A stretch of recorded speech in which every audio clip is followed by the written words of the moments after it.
Hello and welcome to SKB shots. ఒక్క run తేడాతో KKR RCB మీద విజయం సాధించింది. అండ్ ఇది second half of the tournament. అంటే ఆర్సీబీకి 7 మ్యాచ్లు అయిపోయినాయి. నెక్స్ట్ 7లో టర్న్ అరౌండ్ చేయాలి, ప్రతి మ్యాచ్ గెలవాలన్న ఆకాంక్షతో వచ్చారు. ఆల్మోస్ట్ గెలిచేంత పని చేశారు. కరణ్ శర్మ ఆల్మోస్ట్ మిచెల్ స్టార్కి కాళ్ళ రాత్రి చూపించే పని చేశాడు. కానీ ఇన్ ది ఎండ్ ఒకే ఒక్క పరుగు తేడాతో కేకేఆర్ ఈ మ్యాచ్ని గెలిచారు. వాళ్ళు హాయిగా డబుల్ ఫిగర్స్లోకి వెళ్ళారు. ఆర్సీబీని ఆల్మోస్ట్ టోర్నమెంట్ నుంచి బయటికి పంపించారు. చాలా మలుపులు జరిగాయి. ఒక డిసిషన్ గురించి చాలా పెద్ద గొడవే అవుతోంది. ఎక్కడెక్కడ మ్యాచ్ మలుపులు జరిగింది, లెట్స్ గెట్ స్టార్టెడ్.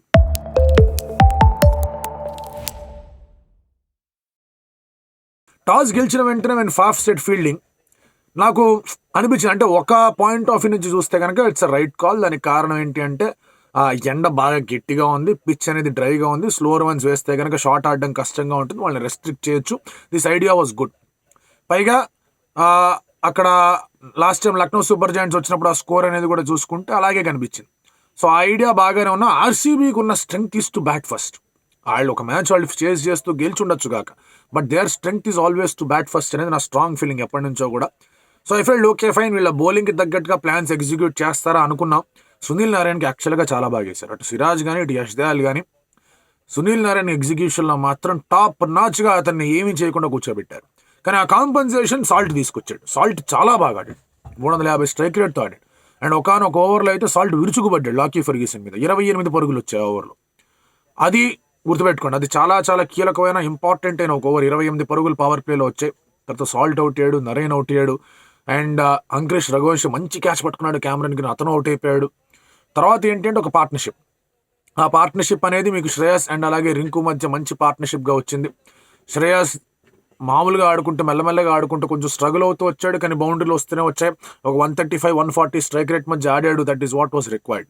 ఎందుకంటే 7 overs your score was already 81. అక్కడి నుంచి మీరు మెల్లగా ముందుకు పోయి ఆడుకుంటూ ఉండి ఆ స్కోర్ని ఎలాగైనా సరే 200 దాటించాలి. బట్ ఆ 15 overs దాకా కొంచెం జాగ్రత్తగా ఆడాలనే ఆలోచనలో ఉంటుంటారు. 7-15 ఆర్సీబీ డిడ్ రియలీ వెల్. 3 వికెట్లు తీయడం, 75 పరుగుల దాకానే ఇవ్వడం, 8.5 runs per over మాత్రమే ఇవ్వడం, రెస్ట్రిక్ట్ చేయడం అంతా కూడా బాగా కనిపించింది. రింకు సింగ్ వికెట్ కూడా పడింది ఆ టైంలో. సో ఇదంతా బాగానే ఉంది కదా అనుకుంటున్న సమయంలో అక్కడ మళ్ళీ లాస్ట్ 5 ఓవర్స్లో 3 ఓవర్లు, ఒక దాంట్లో 22, ఒక దాంట్లో 18, ఇంకో దాంట్లో 20 అనుకుంటా. లాస్ట్ 5 overs వాళ్ళు బాగా కొట్టారు కాదనట్లా. బట్ 3 ఓవర్లను వాళ్ళు దాదాపు 60 దాకా పరుగులు వచ్చాయి. ఇంకో 2 ఓవర్లు గ్రీన్ అండ్ అలాగే లాకీ వేసిన ఓవర్లలో 13-14 పరుగులు వచ్చాయి.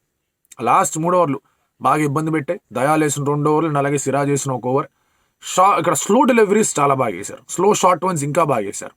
లాకీ ఫస్ట్ ఓవర్ 28 runs ఇచ్చాడు ఒక మాట పక్కన పెడితే, హిస్ కమ్బ్యాక్ వాస్ ఫినామినల్. తర్వాత గ్రీన్ చాలా అద్భుతంగా బౌలింగ్ వేశాడు. కరణ్ శర్మ బ్యూటిఫుల్ బౌలింగ్ వేశాడు.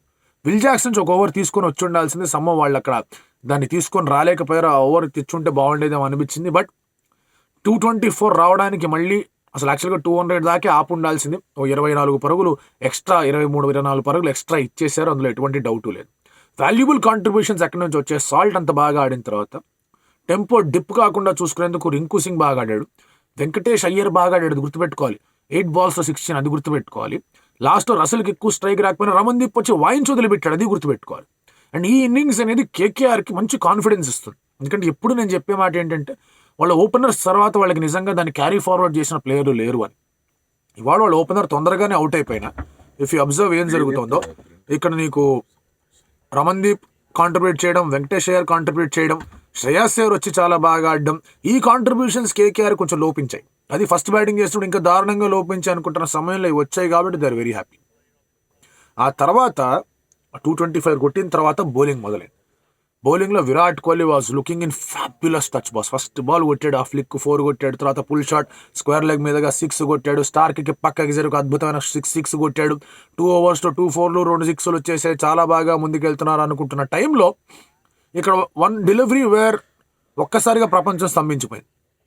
అట్ ది అవుట్సెట్ ఆ బాల్ చూసిన తర్వాత అది నో బాల్, అందులో డౌటే లేదు. నో బాల్ చూసిన తర్వాత, ఫస్ట్ పాయింట్ చూసిన తర్వాత ప్రతి ఒక్కళ్ళ మధ్యలో కూడా డౌట్ లేదు, నో బాల్ అది ఎందుకు పోవాలని. ఎందుకంటే రస్సెల్కి అలాంటి బాలే ఒకటి పడింది, అది నో బాల్ ఇచ్చారు. అది చాలా పైకి వెళ్ళింది, చెస్ట్ హైట్కి వెళ్ళింది, అది నో బాల్ ఇచ్చారు. విరాట్ కొట్టినప్పుడు కూడా అది కొంచెం చెస్ట్ హై లాగే కనిపించింది, అది నో బాల్ అనుకున్నారు. నేను నో బాల్ అనుకున్నా. కానీ ఆ తర్వాత టెక్నాలజీ, బాల్ డిప్పింగ్ అది ఇది అని అంతా మాట్లాడారు. అండ్ అది చూసిన తర్వాత అవుట్ ఇచ్చారు. విరాట్ గొడవ పడ్డాడు, గోల చేశాడు, కానీ వెళ్ళిపోయాడు. అవుట్ అయిపోయిన తర్వాత అసలు ఏం జరిగింది ఇక్కడ అని చెప్పేసి కొంచెం దృష్టి సారించే ప్రయత్నం చేశాను. అప్పుడే ఇర్ఫాన్ పఠాన్ నుంచి ఒక ట్వీట్ వచ్చింది. The ball is that's a legal ball అని. సరే, ఇప్పుడు ట్రెజెక్టరీ ప్రకారంగా టెక్నాలజీ ప్రకారంగా చూస్తే కనుక అది డిప్ అవుతుంది. ఇప్పుడు టెక్నాలజీ పెట్టిందే వీటిని అడ్రస్ చేయడానికి కాబట్టి అక్కడ థర్డ్ అంపైర్ని బూతులు తిట్టడం కరెక్ట్ కాదు. బట్ ఇక్కడ అబ్జర్వ్ చేయాల్సింది ఏంటంటే ఆ టెక్నాలజీని ఎట్లా తీసుకొచ్చారు, అసలు ఎట్లా మెజర్ చేస్తున్నారు, ఏంటి పరిస్థితి. అక్కడ ఇర్ఫాన్ పఠాన్ గురించి నేను అబ్జర్వ్ చేసింది, తర్వాత అతని కామెంటరీలో కూడా చెప్పాడు అతను ఏంటంటే ప్రతి బ్యాటర్కి టో నుంచి నడుం దాకా, అంటే మీ కాలు బొటన వేలు దగ్గర నుంచి నడుం దాకా వాళ్ళ బ్యాటింగ్ స్టాన్స్లో నీస్ బెండ్ కూడా కాదు, నీ స్ట్రైట్గా ఉండి వాళ్ళ బ్యాటింగ్ స్టాన్స్లో ఆ హీట్ని మెజర్ చేశారు. ప్రతి బ్యాటర్కి ఇండివిజువల్గా మెజర్ చేశారు. ఆ మెజర్మెంట్ అనేది స్టాట్స్ టీమ్కి, టెక్నాలజీ టీమ్కి, ప్రొజెక్షన్ టీమ్కి ఇచ్చారు. సో అది క్రీజ్ దగ్గర చూస్తారు. As per the rule, no ball rule ఏంటి అంటే కనుక క్రీజ్ దగ్గర చూడాలి. పాపింగ్ క్రీజ్ అనేది అంటారు కదా, ఆ క్రీజ్ కరెక్ట్గా క్రీజ్ నుంచి పర్పెండిక్యులర్ గీసి బాల్ ఎక్కడ ఉందో తెలుసుకోవాలి. ఆ క్రీజ్ దగ్గర బాల్ మెజర్ చేశారు. విరాట్ కోహ్లీ నడుము మెజర్మెంట్, అది హైట్ టోటో నడుము మెజర్మెంట్ ఆల్రెడీ ఉంది. దాని తర్వాత బాల్ అనేది డిప్ అయిందని చెప్పారు. So that was declared out. And ఒకవేళ ఇది ఫాలో అయ్యారు నిజంగా అంటే కనుక టెక్నాలజీకి రెస్పెక్ట్ ఇవ్వాలి. నవాజ్ బౌలింగ్లో ఆ నో బాల్ గురించి అప్పుడు నేను మాట్లాడాను. అది విరాట్ కోహ్లీ కరెక్ట్గా పాపింగ్ క్రీజ్ దగ్గర ఆడాడు. అది కూడా బాల్ డిప్ అవుతున్నట్టు కనిపించిన పాపింగ్ క్రీజ్ దగ్గర ఆడాడు. అది కూడా డైసీ డెసిషన్, అప్పుడు కూడా చెప్పాను. బట్ ఇది మాత్రం ఆ డెసిషన్, ఆ బాల్ అనేది డిప్ అయింది. ఇక్కడ మీరు అనొచ్చు, అంతకు ముందెళ్ళి చెస్ట్ దగ్గర ఆడాడు కదా, అట్టెట్లా డిప్ అవుతుంది, టెక్నాలజీ కరెక్టా అని. Simple intermediate first year physics ఇది. ఒక బాల్ మీరు స్లోగా అలా పైకి వేయండి, ఇంకో బాల్ని ఫ్లాట్గా ఇలా విసిరేయండి, ఏ బాల్ ఎక్కువ రీచ్ వెళ్తుందో ఆలోచించుకోండి. Ball was slow and ball was dipping. Ball స్లోగా కూడా వచ్చింది. బాల్లో స్పీడ్ ఉండుంటే కనుక బాల్ అంత ఈజీగా డిప్ అయ్యేది కాదు. It's simple range equation. ఫిజిక్స్లో ఇంటర్మీడియట్ ఫస్ట్ ఇయర్లో రేంజ్, బాల్ ప్రొజెక్టైల్ మోషన్లో విసిరేస్తే ఇటు వి కాస్ తీటా, అటు వి సైన్ తీటా, రేంజ్ చూసుకోవాలి, ఆన్సర్ వస్తుంది. సో ఈ యొక్క క్వశ్చన్లో ఆ వి అనేది పేస్ తగ్గిందంటే కనుక రేంజ్ కూడా తగ్గుద్ది, డిప్ కూడా ఎక్కువ అవుద్ది. పేస్ ఎక్కువ ఉందంటే కనుక డిప్ అంత ఎక్కువ ఉండదు, డిస్టెన్స్ ఎక్కువ అవుతుంది. సో ఇక్కడ పేస్ తక్కువ ఉంది, ఆ బాల్ అలా వచ్చింది. అది కావాలని అలాంటి బాల్ వేయలేదు, స్లో బాల్ వేద్దాం అనుకున్నాడు.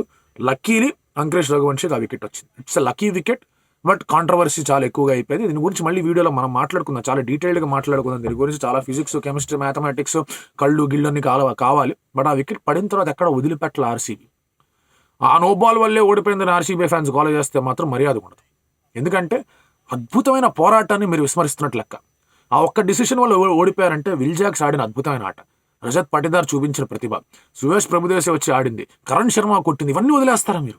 ఎంత మంచి పోరాటం చేశారు RCB. I think the really ఈ ఒక్క మ్యాచ్లో వాళ్ళు అసలు వాళ్ళ ఫుల్ ఫైటింగ్ స్పిరిట్ ముందు పెట్టారు.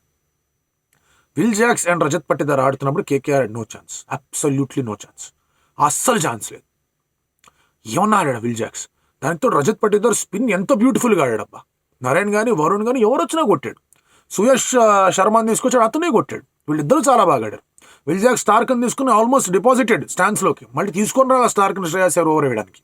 వాళ్ళిద్దరు పార్ట్నర్షిప్ అంత బాగా వెళ్తోంది, శుభ్రమైన రీతిలో ముందుకు వెళ్తున్నారు. 9వ ఓవర్లోనే 100 వచ్చేసింది, 13వ ఓవర్లోకి 150 దాకా స్కోర్ వచ్చేసింది. ఇంకేముంది, 7 ఓవర్లు ఉన్నాయి, 70 కొట్టాలి, కొడేస్తారు, అయిపోయింది మ్యాచ్ అనుకుంటున్న సమయంలో ఆంధ్ర రసెల్ అనే ఒక ఆప్షన్ శ్రేయస్ అయ్యర్ తీసుకొని రావడం, ఆంధ్ర రసెల్ ఈ 2 వికెట్లు తీయడం. ఒకే ఓవర్ 2 వికెట్లు పడ్డాయి. విల్ జాక్స్ అవుట్ తర్వాత స్లోవర్ డెలివరీ రజత్ పటిదార్కి వేసాడు. కొంచెం జాగ్రత్తగా ఉండాల్సింది. అదే ఓవర్లో వికెట్ పడింది, స్లోవర్ వన్స్ చేస్తున్నాడు, కాస్త మొమెంటం వాళ్ళ వైపు ఉంది. బట్ అగైన్ 6 వస్తే బాగుంటుంది, ఓవర్ సరిగ్గా ఉంటుంది అనుకున్నాడు. మరీ స్క్వేర్ ఆఫ్ ద వికెట్ ఆడే ప్రయత్నం చేశాడు. ఫిల్ సాల్ట్ కూడా అదే చేశాడు, మరీ స్క్వేర్ ఆఫ్ ద వికెట్ ఆడాడు, బాల్ రాలా బ్యాట్ మీదకి, అందుకే అక్కడ ఫస్ట్ వికెట్ అట్లా పడింది. ఇక్కడ కూడా మరీ స్క్వేర్ ఆఫ్ ద వికెట్ ఆడే ప్రయత్నం చేశాడు, బాల్ రాలేదు, లీడింగ్ ఎడ్జ్ అయింది, అవుట్ అయ్యాడు. ఆ తర్వాత ఇమీడియట్గా నరేన్ ఓవర్లో, ఆ 2 ఓవర్లో 4 వికెట్లు పడ్డాయి. నరేన్ ఓవర్లో గ్రీన్ 6 కొట్టాడు, మళ్ళీ మిడ్ వికెట్ చేతిలోకి చిక్కెళ్ళాడు. మైపాల్ రామ్లో లీడింగ్ ఎడ్జ్కి అవుట్ అయ్యాడు. 4 wickets in the span of 12 బాల్స్లో పడ్డాయి. నలుగురిలో ఒక్కడుండున్నా మ్యాచ్ అయిపోయింది. నలుగురిలో ఒక్కడు ఆ షాట్ ఆపుకున్నా, ఐదర్ మీకు రజత్ పటిదార్ కానీ లేదంటే క్యామరన్ గ్రీన్ కానీ వాళ్ళు ఆపుకొని ఉంటే అయిపోయింది. నరేన్ అటాక్ చేద్దాం అనుకుంటున్నారు, కాదనట్లు ఆల్రెడీ ఒక 6 వచ్చింది, రన్ రేట్ 10 ఉంది, అంత ఎక్కువ కొట్టాల్సిన అవసరం లేదు. అతను చాలా ఇంపార్టెంట్ బౌలర్, అప్పుడే 2 వికెట్లు పడ్డాయి. సో ఈ యొక్క పిక్చర్ అనేది మిస్ అయింది. తర్వాత సుయేష్ అండ్ డీకే ఆడుతున్నారు, వాళ్ళు బాగా ఆడారు. సుయేష్ చాలా బాగా ఆడాడు, Prabhudesai. DK was not able to get the ball going. Slower wicket ఉంది, తనకి బాగా బౌలింగ్ కూడా వేశారు, outside the off stump వేశారు, స్లోవర్ డెలివరీస్ చేశారు. అండ్ ప్రతిసారి డీకే వచ్చి కొట్టాలని ఎక్స్పెక్ట్ చేయడం కూడా కరెక్ట్ కాదు. It's very difficult. ప్రతి మ్యాచ్ ఫినిష్ చేద్దాం అనుకోవాలి అనే ఒక ఆలోచనతో వచ్చిన there are some days when you fall short. అది అవుతుంది, ఏ ఫినిషర్ కన్నా అవుతుంది, అది ఏమీ చేయలేని పరిస్థితి.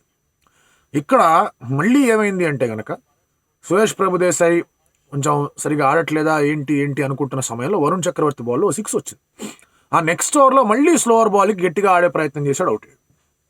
ఆ స్లోవర్ వన్స్ చాలా ఇబ్బంది పెట్టి అండ్ రస్సెల్ వచ్చి శుభ్రంగా ఇబ్బంది పెట్టాడు ఆ తర్వాత. ఎందుకంటే అక్కడ మీకు హర్షిత్ రాణా బౌలింగ్లో సరే రన్లు వచ్చి ఓకే ఫైన్ బాగానే ఉంది అనుకుంటున్న సమయంలో డీకే రస్సెల్ని ఫేస్ చేశాడు. మనం పొద్దున కూడా మాట్లాడుకున్న Russell versus DK finish battle చాలా బాగుంటుందని. స్లోవర్ బాల్స్ మీద స్లోవర్ బాల్ చేశాడు డీకే, సింగిల్స్ కూడా వద్దన్నాడు. 4 వచ్చింది, బాగానే ఉంది. ఆ తర్వాత లాస్ట్ బాల్ కూర్చొని కొడదాం అనుకున్నాడు, ముందే కూర్చున్నాడు. రస్సెల్ చూశాడు, స్లో బౌన్స్ వేసాడు. బాల్ రాలా బ్యాట్ మీదకి. బాల్ కొంచెం బ్యాట్ మీదకి వచ్చుంటే 4 ఫైన్ లెగ్ మీద నుంచి. బాల్ బ్యాట్ మీదకి రాలేదు. బాల్ పైకి వెళ్ళింది, సాల్ట్ క్యాచ్ పట్టుకున్నాడు, పని అయిపోయిందా గేము, ఇదేం గోలా అనుకున్నారు అందరూ. కానీ కరణ్ శర్మ హోప్ వదలలేదు బాస్. కరణ్ శర్మ ఏమాత్రం హోప్ వదల్లా. ఒకటి డీప్ బ్యాక్వర్డ్ పాయింట్ మీద నుంచి 6 కొట్టాడు. ఆ తర్వాత ఏమో క్యాచ్ అపీల్ చేశారు, ఎడ్జ్ తగిలింది, క్రౌడ్ గోల్ చేశారు, కీపర్ ముందు పడింది బాల్. ఓకే అనుకున్నారు. ఆ తర్వాత చూసి ఇంకో 6 లాగిపెట్టి ఒకటి పీక్ వదిలిపెట్టాడు, అది 6 వెళ్ళింది. ఆ తర్వాత ఇంకో షాట్ కొట్టాడు, అది కూడా 6 వెళ్ళింది. 3 6లు వచ్చాయి. 3 6లు వచ్చేసి ఇదేం గోల, 2 balls 3 runs కావాలి, ఇట్స్ ఆల్ డన్, ఇంక అయిపోయింది. ఆర్సీబీ దే match. Karan Sharma the legend, Karan Sharma the hero. Karan శర్మకి 6లు కొట్టే అబిలిటీ ఉంది. యాక్చువల్గా కరణ్ శర్మకి మంచి మ్యాచ్ వాడు. Is making a strong case for himself ఆర్సీబీలో. స్పిన్ బాగా చేశాడు, చక్కటి రీతిలో బాల్ స్పిన్ తిప్పగలిగాడు, మంచి లెంగ్స్లోనే వేయగలిగాడు, 6 కొట్టగలిగాడు. దాని తర్వాత లాస్ట్లో మీరు అబ్జర్వ్ చేసుకుంటే కాటన్ బోల్డ్ స్టార్క్ బౌలింగ్లో అవుట్ అయ్యాడు. అబ్బా అనుకున్నారు, 1 ball 3 runs 2 runs వచ్చుంటే super over, first super over వచ్చేసేది ఈ సీజన్లో అసలు అల్టిమేట్గా ఉంటుందని చెప్పేసి ఫ్యాన్స్ హోప్స్ అనేవి బిల్డ్ అవుతున్నాయి. ఒక inside edge out side edge తగిలి వెళ్ళిపోతే 4 వచ్చేస్తుంది, ఆర్సీబీ ఫ్యాన్స్ గెలిచేస్తాం అనుకున్నారు. డాట్ బాల్ వస్తుందా, వికెట్ వస్తుంది, ఎటువైపు బాల్ వేయాలనుకున్నారు. Outside the off stump, round stumps వచ్చి వేసాడు బాల్. లాకీ కొట్టాడు, రెండో దానికి పరిగెత్తలేకపోయాడు. నేను దాంతో రన్అట్ అయింది. ఎగిరి మరీ కొట్టాడు ఫిల్ సాల్ట్ స్టంప్స్ని. దాంతో 1 run విక్టరీ అనేది కేకేఆర్కి వచ్చింది. చాలా తక్కువ మార్జిన్ విక్టరీ వాళ్ళకి, చాలా తక్కువ మార్జిన్ విక్టరీ. అండ్ విక్టరీ అయితే వచ్చింది. డీకే ఈసారి ఫినిష్ చేయలేకపోయాడు. డీకే ఆ బాల్ అలా ఆడకుండా ఉంటే అయిపోయేది. బట్ ఈ మ్యాచ్లో సాల్ట్ బాగా ఆడుండొచ్చు, రింకు బాగా ఆడుండొచ్చు, అయ్యర్ చాలా బాగా ఆడుండొచ్చు, రమన్దీప్ మంచి ఫినిష్ ఇచ్చుండొచ్చు, వెంకటేశ్వర్ స్టార్టింగ్లో బాగా ఆడుండొచ్చు, ఇట్ సైడ్ ఇక్కడ మన జాక్స్ బాగా ఆడుండొచ్చు, తర్వాత రజిత్ పటిదార్ బాగా ఆడుండొచ్చు, అన్ని కాంట్రిబ్యూషన్స్ వచ్చి ఉండొచ్చు. బట్ నిజమైన కాంట్రిబ్యూషన్, విన్నింగ్ కాంట్రిబ్యూషన్ లాస్ట్లో అంటాం కదా, ఆ పేకల వాడికైతే జోకర్ వచ్చిందో వాడిదే సెట్ అంటారు కదా, అలాంటి ఒక ట్రంప్ కార్డ్ అనేది ఎవరి దగ్గర నుంచి వచ్చిందంటే ఆంద్రే రసెల్ దగ్గర నుంచి వచ్చింది. 2 వెల్ సెట్ బ్యాటర్స్ని అవుట్ చేశాడు అండ్ వాళ్ళ ఫినిషర్ని అవుట్ చేశాడు, రన్స్ కొట్టాడు లాస్ట్లో.